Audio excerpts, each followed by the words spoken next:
reading is a very time-consuming thing. I mean, you have to read all these pages of knowledge, but it's really productive and useful because you can learn the distilled knowledge of many of the world's smartest minds. But the thing is, it can be really annoying when you read a whole page of stuff and then you look back at it and you're like, what did I just read?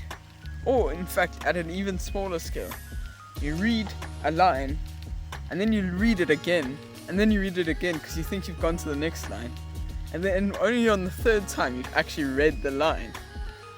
Now, this is what happens when you passively read. Passive reading is reading without taking any sorts of notes or anything like that. You just read the book basically.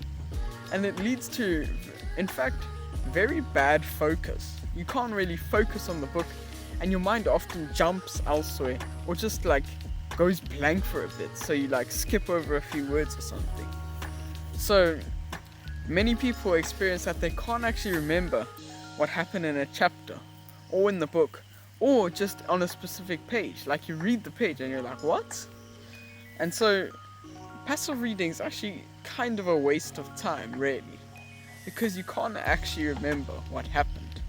And so you're not actually getting the best possible value from the book, the value you could be getting with what I think is an incredible strategy for unlocking value in books. This is called active reading.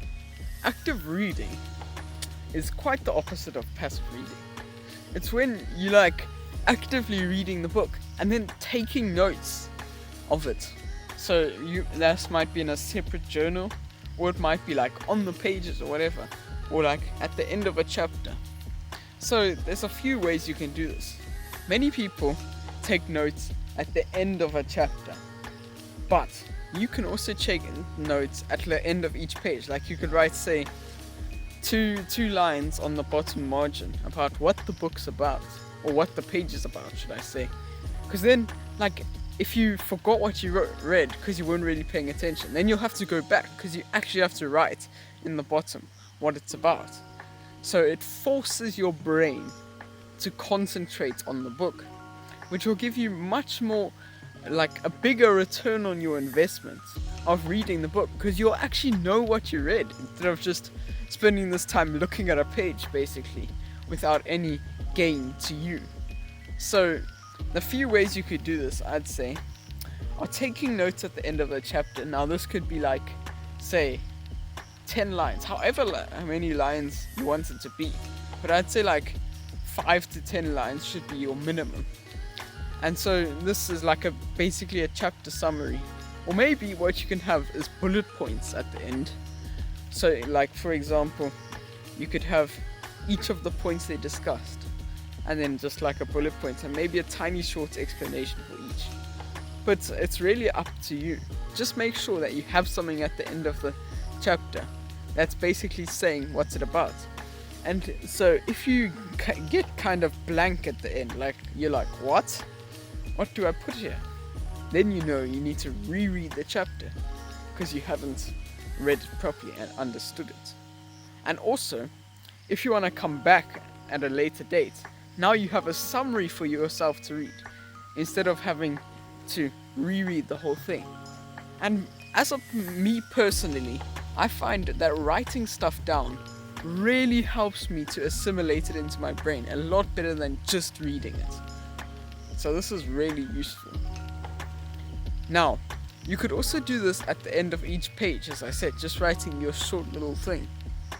Or you could do it on a separate book where you write every major important point that you come across as soon as you read it.